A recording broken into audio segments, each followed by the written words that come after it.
So today I will take you through a step-by-step process of IVF. It starts off with an initial consultation with Dr. Kumar, our reproductive endocrinologist, where he will review your medical history, address any underlying causes of infertility that you might have, and address any specific questions that you might have as well. After your initial consult, you will meet with your coordinator who will be taking care of you during your IVF journey. They will be ordering your medications and creating a tentative calendar for you, detailing when your medication start date is, all of your ultrasound and blood test appointments, and your expected egg retrieval date.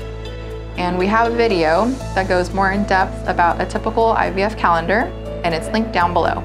So as you get closer to starting your IVF cycle, your coordinator will review medication instructions with you. Common medications that we work with include a follicle stimulating hormone analog, such as Follistim, Orgonal F, HMG, also known as Menopur, or microdose HCG. So these medications help stimulate the follicles in your ovaries to grow. Another medication that we use is a GnRH antagonist, such as ganirelix or cetrotide. So these prevent premature ovulation during the cycle. Some additional medications, such as Clomid or letrozole, may also be used. And the final medications are the trigger shots, which induce the final maturation and release of the mature eggs.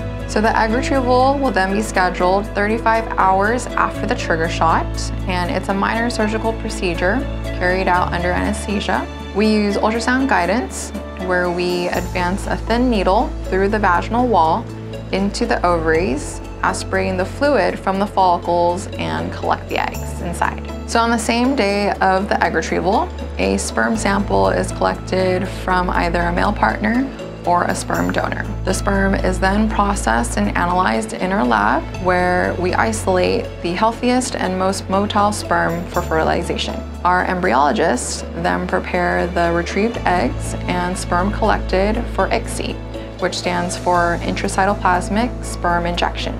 And with ICSI, each healthy sperm is directly injected into a mature egg. Once fertilization occurs, the embryos are cultured in a controlled environment in our lab setting, where our embryologists will closely monitor their development into the blastocyst phase. Once they reach this phase, our embryologists will biopsy a small sample of the embryo and send the biopsy sample for PGT testing. So your coordinator will follow up with you once they receive the PGT results, and on the report itself, it will determine which of the embryos came back normal versus abnormal and confirm the gender of the embryo. We also have a video going over how to read and understand your PGTA result. Thank you for watching our video on IVF. We hope it provided valuable insight into the process. If you have any questions, feel free to reach out, and we look forward to your journey with us.